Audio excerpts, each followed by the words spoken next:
Tuesday today. And it's May 12. Ito nga tayo. Ayun tayo sa market. Hindi tayo pumasok. Yun na lang ang nasa gandahan nung, I guess, trabaho namin ni Joyce.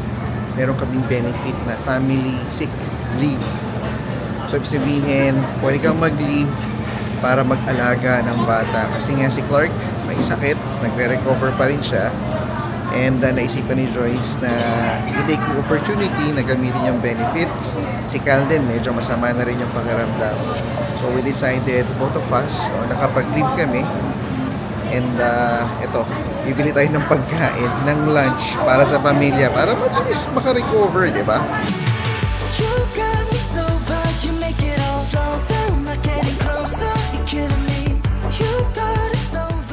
Ayan, so nandito tayo.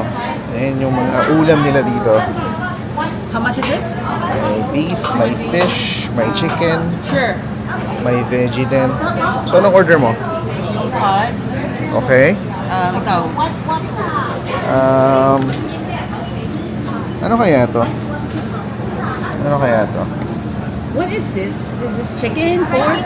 Oh, spicy chicken. Tapos meron ba dito spare ribs? Shrimp tofu. Ano pa orderin natin? Wala silang fried chicken, no? Ayun. Drumstick. Is it good? Ikaw, you wanna try the string beef? Sige. Is that spicy, the string beef? Okay. Maybe just medium? What? No, that's too big for us. Maybe this one. Yeah. Oh. Oh. What? Too much. Oh, okay. You can have. You can have. Sige. Yeah. Okay, half this one and half. Shrimp ba yan? Yeah. Wala sure. bang ibang gulay? Hold on. Maybe Broccoli or noodles? I don't want noodles. You don't want noodles? No. How about this? What is this? What is this? Bamboo shoot. Bamboo shoots? You want to try that? No. No? Tofu. Is that tofu? Tofu. Okay, So half of the half. tofu and half of the Ito, naka-order na tayo. Ano meron dito? May pork chop sila. Is that fish? This is fish. Ay, ito nasa gitna. Is this spicy too? Spicy chicken? The one behind that? This one, spicy chicken. Oh, okay. Oh, spicy. This is fish. Okay. Oh, spicy. Fish. Ano pa ba meron doon? Yeah, Wonder Walk. Yun. Same concept. Tignan daw natin yung Wonder Walk. Binigyan tayo ni ate ng box. Dalawa lang yung laman. Parang sinabi niyang bumili pa kayo. Oh, may Hong Kong cafeteria. Kaya tingin tayo. Pare-pareho ba ang presyohan nila dito? Yeah, I think so. Pare-pareho Yung lang. mga turo-turo. Oo. Ito, dito tayo sa turo-turo. Wala ka palang rice. You don't need it, we're just gonna cook. Yeah. Ayan, ano yun? Same. Fish, chicken, shrimp. Ito, ayaw natin to. Parang na-order mo yan. Sesame chicken yan. Oo, ayan yung na-stock sa freezer natin. Ayan, ano yung nasa likod nitong fish? Yung medyo crispy. Behind tingnan. it? Oo. What is that behind this fish? Yes. Oh, it's chicken? Is it spicy? Spicy. Oh, okay. Hindi pa pwedeng suto. Can we try one? Like half, thank you. Go. Ayan. Tikman natin. Go on to make it. Oh, hold it. Thank you. Kaya mo lahat. Yung mo. Good.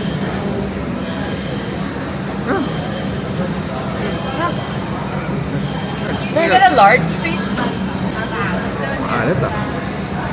It's a popcorn chicken kami. Magkano ang large? 70. Ako tayo ng chicken.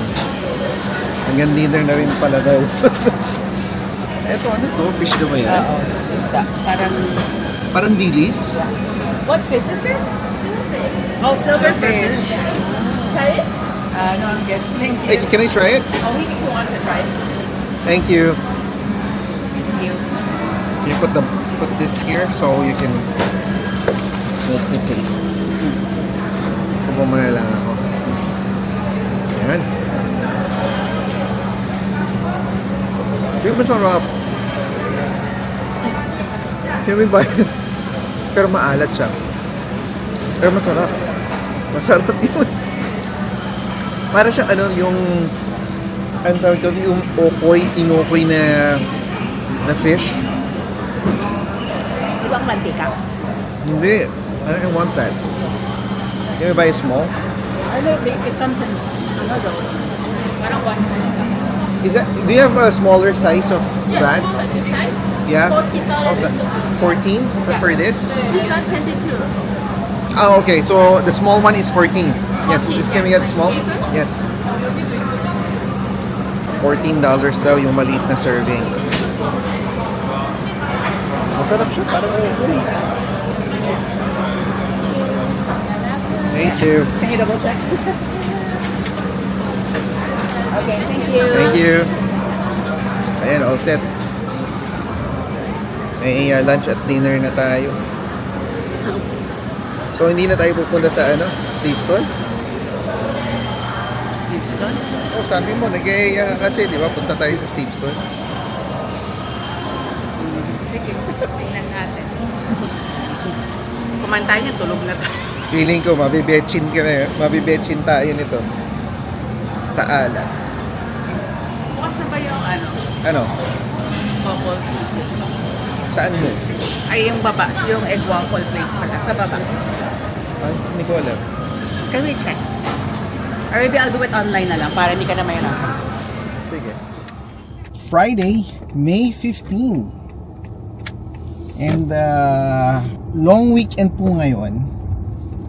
And nagkaimbitahan ang pamilya dahil nga long weekend, no? Wala munang luto-luto. Kakain tayo sa restaurant na I guess masasabi kong they serve one of the best for me, ha? Yakitori. Alam, paborito natin yan eh, yakitori. Dati kinakain namin yan sa I'm not so sure kung familiar kayo sa Kamameshi na restaurant. Natandaan ko noon, kasamahan mo siya ng kamameshi na rice and then just that skewer of teriyaki chicken na grilled. No, ngayon pa lang, para naiisip ko pa lang, naglalaway ka na. So far, sa lahat ng mga natikman kong restaurant na nag-serve nung chicken yakitori, ito yung masasabi kong one of the best or one of my favorites. Kasi alam mo yung lasa ng teriyaki na medyo, alam mo talagang ginrill siya. Hindi yung iba kasi merong mga fake griller eh. Yung ginagamit nila electric. Ito lasang-lasa mo na parang, alam mong sa charcoal siya ginrill. No? And I guess yung flavor na yon yung talagang nagpapa-enhance nung lasa nung chicken yakitori. So, nandoon na si Joyce. Nagpa-reserve ako kaninang lunch for our family. Para, kasi minsan nag-aagawan doon. Medyo punuan talaga.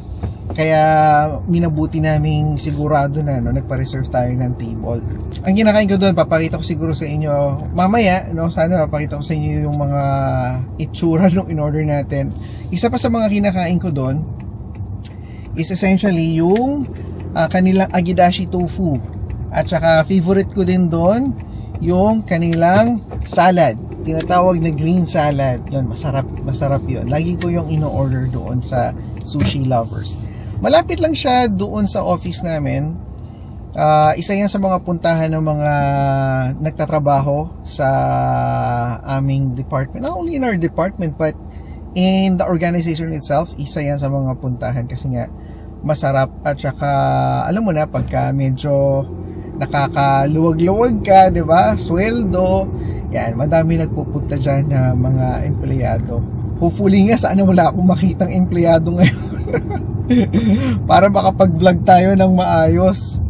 Anyway, ito, iikot lang tayo dito sa Kumare kasi medyo may lumalabas na sasakyan at hindi tayo nakapasok. So I have to go straight para makalabas siya. In fairness parang yung may store kasi dito, Filipino store, ang tawag sa kanya Washang. Parang nagbukas na siya ulit. Yan pag tinitignan ko siya ngayon, may ilaw na yung store and mayroon ng mga nakapark. Dati kasi naka-boards. Hindi, mayroon pa rin may board up pa rin, pero nakabukas yung store. Interesting.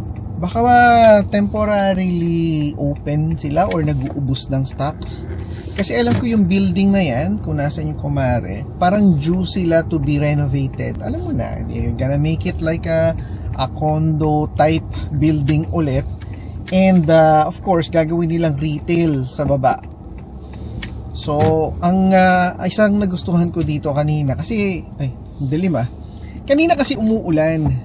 And sabi ko, saktong-sakto, kung umuulan, maganda yung location kasi nga covered yung parking. Tapos pag naglakad ka palabas, meron siyang sidewalk shade area. Kaya medyo mainam-inam na dito kami magdi-dinner kasi nga hindi mo na kailangan magpayong. Pala, pag kumain ka dito, magre-register ka ng plate number mo para hindi ka matikitan. How I love the city of mine. It never gets me down, city of mine.